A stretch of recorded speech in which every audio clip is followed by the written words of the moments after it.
Ladies and gentlemen, have you noticed how the Earth itself seems to be sounding one warning after another? From the repeated earthquake striking Taiwan, to the violent tremors reaching Japan, and the relentless shaking across Indonesia, these events no longer feel like isolated incidents scattered by chance. They are beginning to resemble a pattern, one that is growing darker, closer, and harder to ignore. And to those who still believe the natural world can speak before it breaks, these tremors feel less like random movement beneath the ground, and more like the deep, anguished cry of a wounded planet struggling under a burden humanity can no longer pretend not to see. Good evening. In the spring of 2026, seismographs around the Pacific Basin begin writing a language the public only half understands. A sharp quake off Taiwan, another near southern Japan, deep tremors through Indonesia, a violent undersea rupture south of the Aleutians, then smaller disturbances that do not dominate the front page, but linger in the margins like a warning no one wants to read too closely. On television, experts remain measured. They talk about plates, subduction zones, stress transfer, clustered seismicity, and the natural unpredictability of active regions. Everything they say is rational. Everything they say is grounded. Yet even so, a certain unease starts moving through people who have learned to fear not just single disasters, but sequences. That is where this story turns. Because some warnings do not come from one event. They come from repetition. In a weathered house near Astoria, Oregon, a retired pastor and amateur historical diarist named Elias Mercer sits with a stack of old clippings, seismology printouts, church bulletins, and handwritten notes passed down from his grandfather. He is not a showman. He does not sell fear. He is the kind of man who labels envelopes carefully and still keeps a hand-crank radio in the pantry. But on this particular evening, he cannot shake a sentence he wrote years earlier after studying patterns of quake clusters around the Pacific. When the ocean begins clearing its throat in too many places at once, do not ask only what moved, ask what is waiting to answer. Mercer has been thinking about a place few Americans discuss outside engineering reports and rare disaster documentaries: the Cascadia subduction zone. From the long offshore fault running from Northern California past Oregon and Washington into British Columbia. In public life, it lives mostly as a technical concept. In his notebooks, it appears as something more ominous, a sleeping line beneath the sea capable of turning one ordinary morning into a dividing line in national memory. He does not yet say the word tsunami, but it is already standing in the room. Most Americans know earthquakes as local events: California shaking, Alaska shaking. Some dishes fall, some roads crack, some old fear returns. Then life resumes. What they do not often hold in their minds is the scale of an offshore megathrust, a fault not measured only by magnitude, but by reach. The Cascadia subduction zone is not a city problem. It is a civilization problem. A buried boundary where the Juan de Fuca plate presses beneath North America, storing force in silence, the way an old dam stores black water behind concrete. Mercer studies it obsessively. He knows the scientific case: geological evidence, ghost forests, offshore cores, tsunami deposits, indigenous memory. Everything points to a massive rupture in the year 1700, one large enough to send a wave across the Pacific to Japan. That is not mysticism, that is history. But Mercer's notebooks push the story further. He asks the question scientists usually refuse to answer in emotional terms. If it happened once, under a thinner population and a simpler civilization, what would it mean now? Yeah, perfect. He marks the map carefully. Coastal Washington, Seaside, Oregon, Newport, Coos Bay, Crescent City. Smaller towns first, then ports, bridges, freeways, while hospitals, schools, evacuation routes, fuel depots, container logistics, communications. The brutal truth is not simply that water may come. It is that modern life has built itself close enough to the edge that minutes, not hours, will decide the difference between mourning and survival. In some places, inland high ground is reachable. In others, It is not. In some communities, people rehearse for the impossible. In others, they hang framed beach photos over the fireplace and assume warnings are for somewhere else. Mercer does not deny science. He leans on it. But he also believes science leaves one question untouched. Why do human beings wait until systems scream before they act as though truth is real? In his mind, that is where the spiritual dimension begins. Not in rejecting geology, but in asking what kind of society lives beside a buried blade and still prefers comfort to preparedness. By late April, the pattern around the Pacific tightens again. The ocean remains outwardly calm. And calm, Mercer writes, is the most dangerous costume the sea ever wears. If the rupture comes, Mercer believes the cruelest part will not be the shaking. It will be the clock. On a clear page in one of his notebooks, he writes in capital letters, "The first enemy is delay." He is not speaking metaphorically. Along much of the Pacific Northwest coast, a severe offshore earthquake would give some communities only a brief window to move. Not a day, not an afternoon, not even the luxury of indecision. In some places, perhaps 90 minutes. In others, far less. Enough time to grab children, leave vehicles behind, and run. Not enough time to argue, not enough time to protect property, not enough time to remain sentimental about a life built too close to the sea. Imagine the scene in American terms. A father in Gearhart hears glass breaking and thinks first of the roof. A hotel manager in Cannon Beach thinks of guests who arrived for a wedding weekend. A grandmother in Aberdeen thinks of old knees and whether the stairs will hold.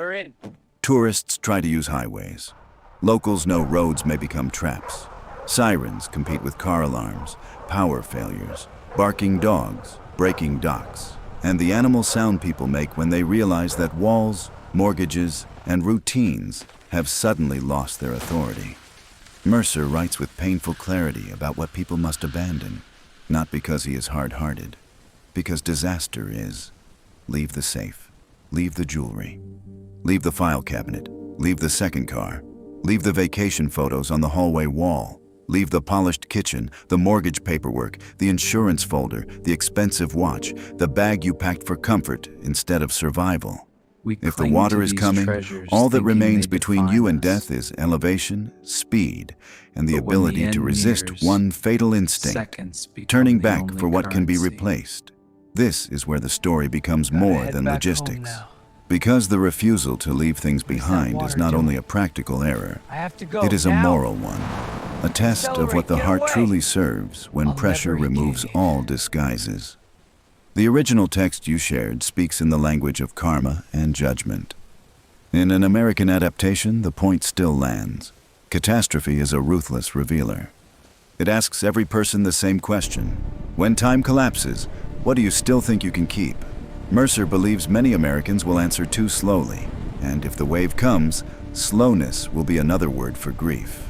The sea is only the first terror in Mercer's model. After that comes the second. He believes the rupture, if large enough, would not exist in isolation. It would send energy, stress, and psychological shock outward in every direction. That belief is not presented here as scientific certainty. It is the speculative architecture of the story you asked me to build. But within that architecture, Mercer fears a linked sequence. Offshore rupture, tsunami strike, then a deeper awakening along the Cascade volcanic arc. Not one mountain, several. Not necessarily simultaneous in the cartoonish sense, but close enough in time to feel biblical to everyone living through it. He marks 6 names across his maps: Mount Rainier, Mount St. Helens, Mount Hood, Mount Adams, Mount Shasta, Lassen Peak. To a geologist, these are distinct systems with different behaviors, histories, and probabilities. To a frightened public, they become something simpler, more primitive. Mouths in the earth. Mercer imagines what happens when a nation already traumatized by water begins waking to the possibility of fire beneath snowcaps and tree lines it once treated as scenic background. He imagines ash first, then tremor, then the sick metallic taste of sulfur carried by wind. In his darkest pages, he writes of a morning when Americans open their curtains expecting gray rain, and instead find the daylight dimmed to a strange bruised twilight. The sun becomes colorless. Cars wear a coat of fine powder. Porch railings gather grit like old chalk. Children are called inside. Flights stop. Schools close. Hospitals adjust intake. The very sky seems to have changed character. And beneath the visual shock comes a heavier realization. The ground itself is not merely unstable. It is active. This is where science and myth begin brushing shoulders. Scientists would speak of ash plumes, atmospheric loading, respiratory risk, lahars, fall zones, and sulfur dioxide. Mercer speaks differently. He says that when the mountains begin answering the sea, people will feel not just endangered, but indicted. Not because the volcano is a conscious judge, but because moral exhaustion makes every disaster feel personal. A civilization that has forgotten humility cannot experience scale without sensing accusation. And if ash is heavy enough, the next trial will not be escape. It will be confinement. One of the most unnerving parts of Mercer's notebooks is how domestic they become. Not grand, not theatrical, domestic. He imagines no longer running uphill but staying inside, sealing windows, wet towels under doors, HVAC off, masks rationed, water usage measured, pets distressed, phones dying faster than chargers can help. The kind of pressure that transforms ordinary suburban homes into makeshift isolation cells. He understands something many dramatists miss. People are often more frightened by invisible danger than visible force. A wave can be seen. Ash in the lungs cannot. Toxic particles, sulfur, glass-like dust, air itself becoming suspect. That is the terror. A society can watch fire from a distance. It cannot easily endure a world in which breathing becomes a calculation. In this version of the story, Mercer imagines ash clouds thick enough to darken daytime across portions of Washington, Oregon, Northern California, and inland corridors beyond them. He imagines grocery runs turning impossible, not because food vanishes instantly, but because going outside becomes a question of dosage. How long can the elderly manage? What about asthmatics, infants, dialysis patients, people whose medication depends on cold storage? Once the air turns hostile, all ordinary American assumptions about movement, independence, and convenience begin collapsing in the same hour. This is where the spiritual reading in your source text becomes powerful in an American register. Mercer says the true poison is not ash alone. The deeper poison is what the moment reveals about the human heart: panic, selfishness, online cruelty, rumor, blame, bargaining. People who never cared for prayer reaching for prayer. People who ignored neighbors suddenly needing neighbors. People who mocked preparedness, hammering plastic over windows and discovering that competence is a moral quality, not a hobby. He does not say this to shame them. He says it because crisis strips away the costume of modern self-sufficiency. The locked room becomes a mirror. What have you stored in it besides supplies?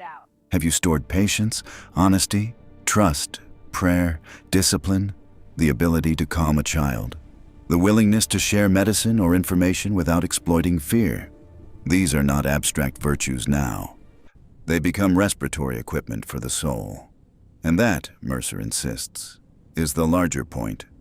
Because toxic air does not create character. It reveals what the culture inhaled long before the ash ever came. Mercer's language grows darkest here. He does not say the ash is only ash. He says every age gets the atmosphere it has been breathing inwardly for years.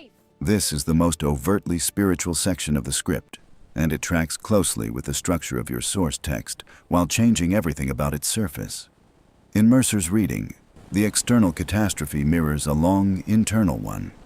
A culture that has normalized verbal cruelty, casual humiliation, addicted appetite, environmental indifference, industrial carelessness, and moral laziness eventually begins to live inside the physical equivalents of those habits. Not by magic, by accumulation. The outer world starts carrying the texture of the inner one. He points first to speech. Thank you. The source text you Outside is provided getting speaks worse. intensely about Update the poisonous protocols. words, slander, rage, and moral corruption, returning as bodily What's that suffering. taste? Mercer Don't put translates legs that in into the air. American civic language. Yeah, it's nasty. He says a country that spends years coming feeding from? itself on contempt, online, political, wait! We're not domestic, too late! cultural, should not be closed. Look at the surprised when the sign. atmosphere itself begins to No feel way, sharp. This is ridiculous. When public life becomes a competition in humiliation, reality answers by becoming harder to breathe. Not because the volcano punishes insult in a mechanical sense, but because a degraded civilization eventually builds degraded conditions around itself. The air of public discourse becomes, over time, the air of Quick, daily masks existence. first. Then he turns Got to him. appetite. Inhalers next. A mass slaughter, Batteries. excess, Don't forget waste, batteries. extraction, performative prosperity, ecological vandalism, indifference to suffering, all of it, in his view, thickens the moral weather long before any literal weather system arrives. He is not making a laboratory claim. He is making a civilizational one. A republic that treats life cheaply, human life, animal life, communal life, future life, should not be shocked when cheapness returns to it in another form. That is why Mercer refuses to frame 2026 as pure bad luck. He sees it as revelation through pressure. The ash cloud is terrifying, yes, but in his notebooks, what makes it spiritually significant is not simply that it darkens the sun. It darkens the lies people told themselves about what could be postponed forever. Stewardship, restraint, mercy, truth, community, humility. All the unfashionable substances a civilization spends down while congratulating itself on innovation. By I'll this get the point in the water and story, medicine. the question is no longer And I'll whether grab the the danger is radios. physical. Good. It obviously Stack them is. neatly inside. The I'll put deeper the bottles question up is high. whether physical danger can force moral clarity before the country Hold the tears lights itself steady, apart kids. We're trying to almost done. survive what it refused to prepare Why does it for. have to be so And that dark? is where Mercer, unexpectedly, Just a precaution, stops sweetie. The tape warning will keep and the starts cold out. instructing.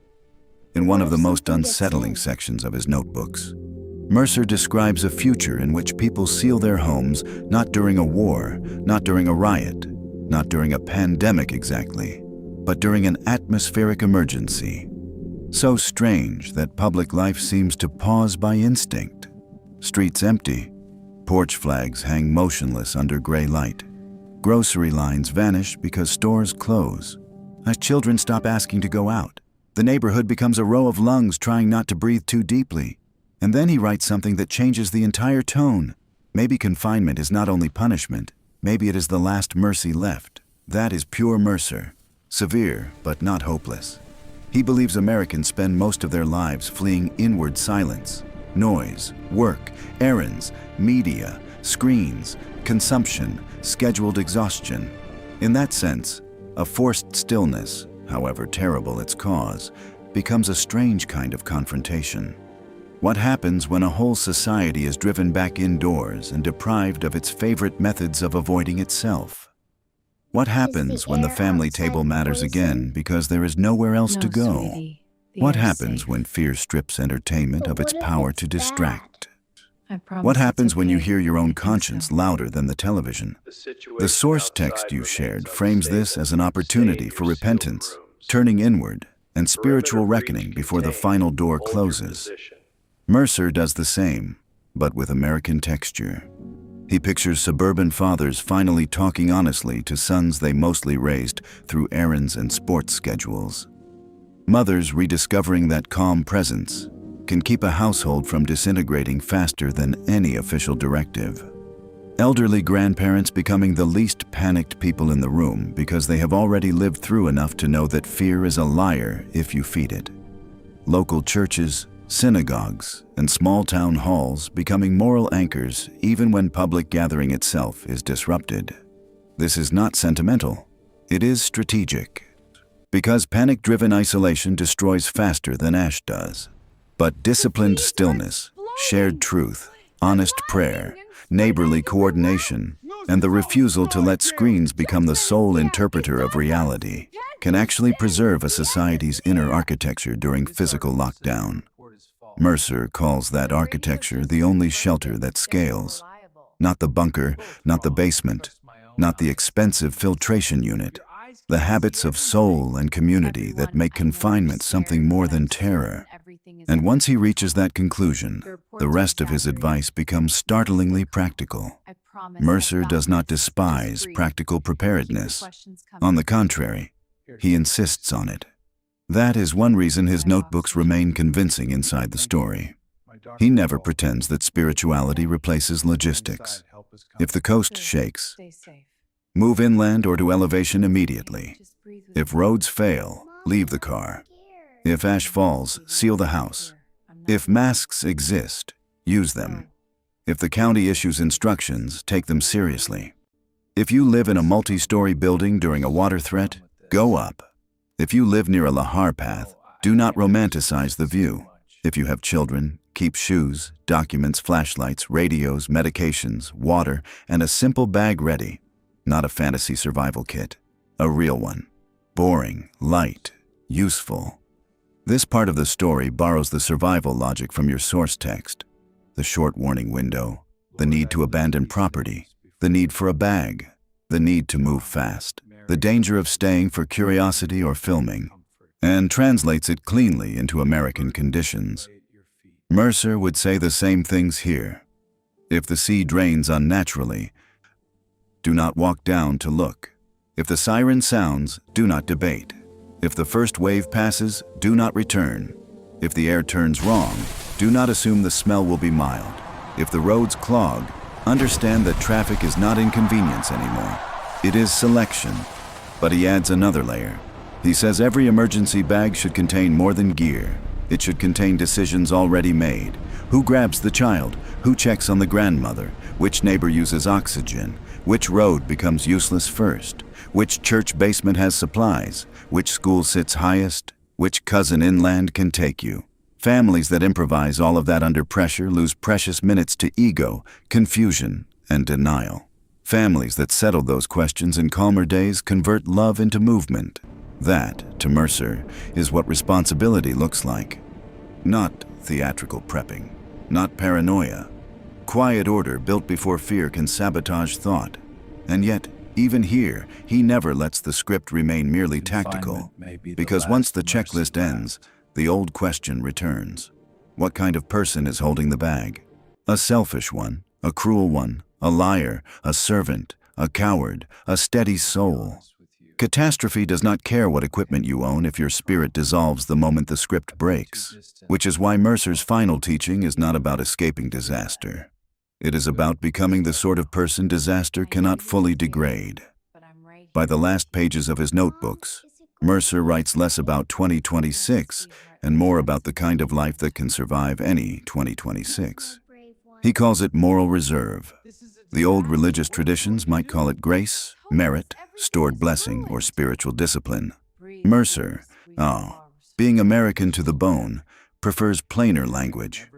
He says every person is building a reserve all the time, whether they know it or not, through honesty or deception, restraint or indulgence, kindness or contempt, sacrifice or vanity, service or appetite. The reserve deepens or thins in ordinary days.